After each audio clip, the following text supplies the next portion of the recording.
السلام عليكم ورحمة الله وبركاته. اللهم صل وسلم وبارك على سيدنا محمد صلى الله عليه وسلم. النهاردة يا أصحابنا، احنا من أدينا من فترة قبل ما العيد يبتدي كنا بنقول أنا وآدم وحبيبة إن شاء الله بإذن الله اللي احنا هنعمل فيديو القصص. هما دلوقتي مش معايا. أنا حبيت أعمل لهم مفاجأة. حبيت أطلع قصة من القصص اللي عندنا، من ضمن قصص أنبياء اللي عندنا، يعني تناسب الموسم أو العيد الجميل اللي احنا فيه ده، اللي هو عيد الأضحى المبارك. فما لقيتش بصراحة قصة أحسن من القصص دي، اللي هي قصة كبش إبراهيم. ديت القصة اللي هي يعني بتناسب موسم الحج اللي احنا فيه كده، والذبح وكده. حبيت أطلع القصة دي عشان هي قصة صغيرة، من قصص الحيوان في القرآن. هندخل فيها اهو، ويا رب القصة تعجبكم، وهي إن شاء الله سلسة وسهلة يعني. هو بيقول هنا كبش إبراهيم. الكبش هنا بيتكلم عن نفسه. طبعا الكبش يا أصحابي اللي هو الخروف.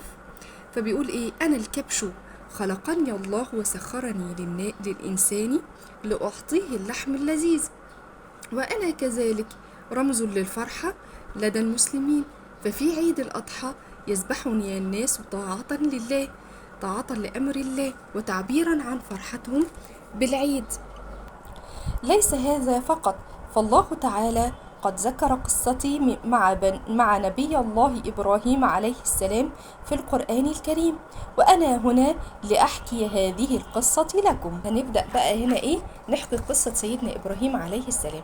عاش نبي الله إبراهيم في مدينة بابل، وكان قومه يعبدون الأصنام، فأخذ يدعوهم إلى عبادة الله الواحد الأحد. هم الأول كانوا بيعبدوا الأصنام، سيدنا إبراهيم عليه السلام حب أن هو يعبدهم إلى عبادة الله الواحد الأحد، ولكنهم رفضوا دعوته. فأراد نبي الله أن يثبت لهم أن الأصنام لا تنفع ولا تضر، فحطم جميع الأصنام إلا أكبر صنم منهم. يعني هو حطم الأصنام كلها عشان يثبت لهم أن الأصنام ديت ولا بتنفع ولا بتضر حد، وساب صنم واحد بس هو أكبر صنم منهم سابه، ووضع عليه الفأس. فلما وجدوا أصنامهم محطمة سألوا: من فعل هذا بأصنامنا؟ قال أحد الموجودين: إنه إبراهيم. واحد منهم قال إن هو سيدنا إبراهيم هو اللي عمل كده وحطم الأصنام.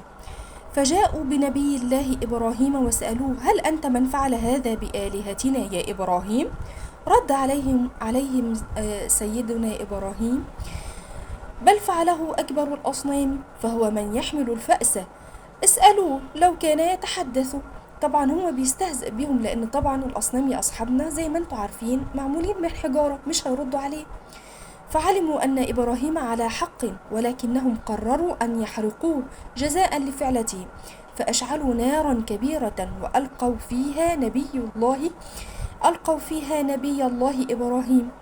فأمر الله النار أن تكون باردة ولا تؤذي سيدنا إبراهيم. يبقى هم عملوا يعني مكان كبير كده وأشعلوا فيه نار كبيرة، وألقوا فيها سيدنا إبراهيم عليه السلام. بس ربنا سبحانه وتعالى أمر النار يا أصحابنا؟ أمرها أن هي تكون باردة لا تؤذي سيدنا إبراهيم. وخرج نبي الله من النار دون أن يصيبه أذى.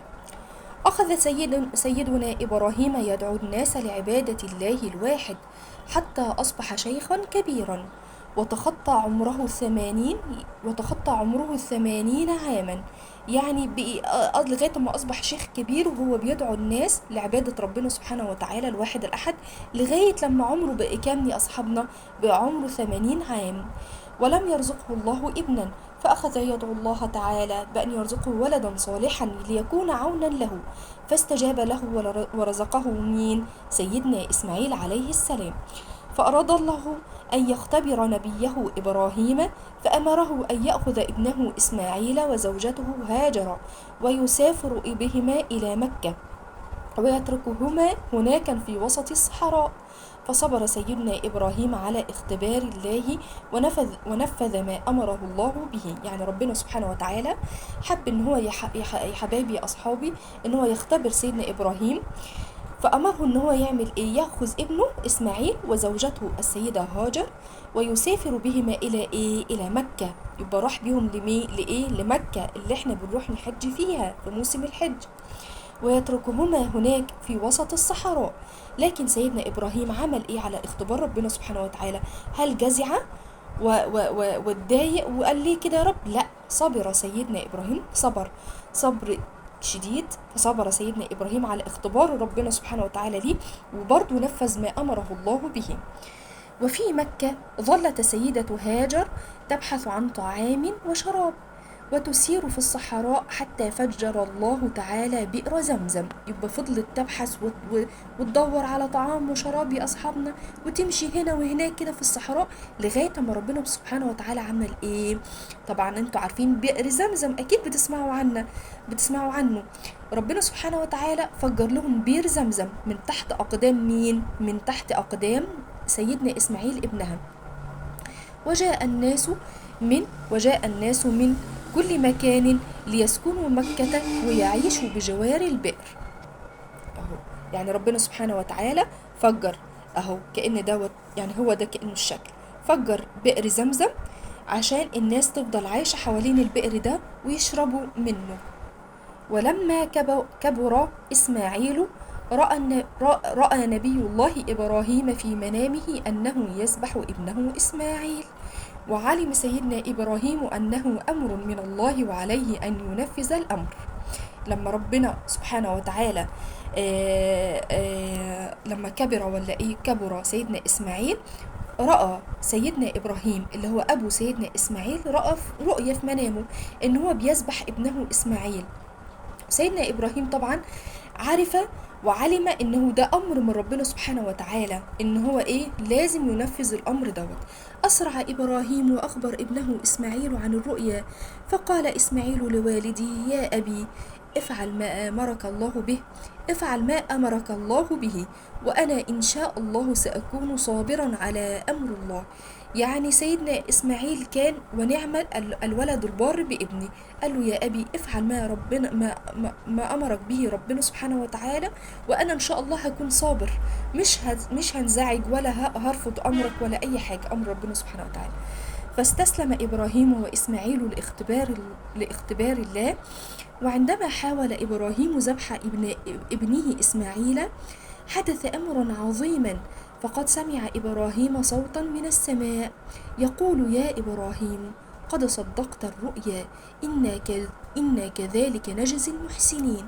ده طبعا كان صوت ربنا سبحانه وتعالى لما سيدنا إبراهيم وسيدنا إسماعيل استسلموا لاختبار ربنا سبحانه وتعالى. ربنا سبحانه وتعالى يعني إيه أصدر صوت من فوق، طبعا هو كان صوت الله سبحانه وتعالى إن سيدنا إبراهيم فعلا صدق الرؤيا وعمل بها، وربنا سبحانه وتعالى بيقول له: إن إحنا هنجازيك أنت من المحسنين، الناس المتصدقين اللي هم بيسمعوا كلام ربنا سبحانه وتعالى. وأنزلني الله أنا الكبش الكبير من السماء ليذبحني. الكبش هو اللي بيحكي بقى القصة كأنه بيحكي على لسانه يعني. وأنزلني الله أنا الكبش الكبير من السماء ليذبحني إبراهيم فداء لابنه إسماعيل. يعني هو يا أصحابنا يا حبايبنا، هو حبايبي ما ذبحش ابنه، لا، ربنا سبحانه وتعالى نزل في الوقت ده الكبش اللي هو زي ده كده، خروف يعني كده، ذبحه سيدنا إبراهيم طبعا فداء لسيدنا إسماعيل عليه السلام. ومنذ ذلك الوقت وفي كل عام يحتفل المسلمون في كل مكان في العالم بيحتفلوا في كل مكان في العالم بعيد الأضحى، اليوم الذي فدى الله إسماعيل فيه، فيقومون بذبح الكباش اللي هو جمع الكبش، والأضاحي احتفالا وتقربا إلى الله. الكباش اللي هو الخرفان اللي زي دول يا أصحابنا، والأضاحي اللي هو مثلا زي أعزكم الله جاموسة، بقرة كده يعني. طبعا يا رب تكون القصة دي عجبتكم، أنا عن نفسي بحبها جدا والله. وإن شاء الله بإذن الله أنا هعرف آدم وحبيبة عشان نكمل مع بعضينا القصة دي. هم إن شاء الله لما يشوفوا الفيديو هيتشجعوا ونعمل فيديوهات تاني. ونفسي ان انتوا تكتبوا لنا في الكومنتات ان القصه كانت عجبتكم ولا لا، وان شاء الله تعجبكم طبعا ان شاء الله باذن الله. ونكمل باذن الله قصص تاني، معانا قصص كتيره خالص لانبياء سيدنا محمد وسيدنا ادم وسيدنا نوح. يا رب القصه تكون عجبتكم يا حبايبنا، وتكونوا عرفتوا قصه كبش ابراهيم واستفدتم منها، ونشوفكم يا رب على خير. ولو في اي حاجه اكتبوا لنا في الكومنتات، وكل سنه وانتم طيبين وبخير، والسلام عليكم ورحمه الله وبركاته.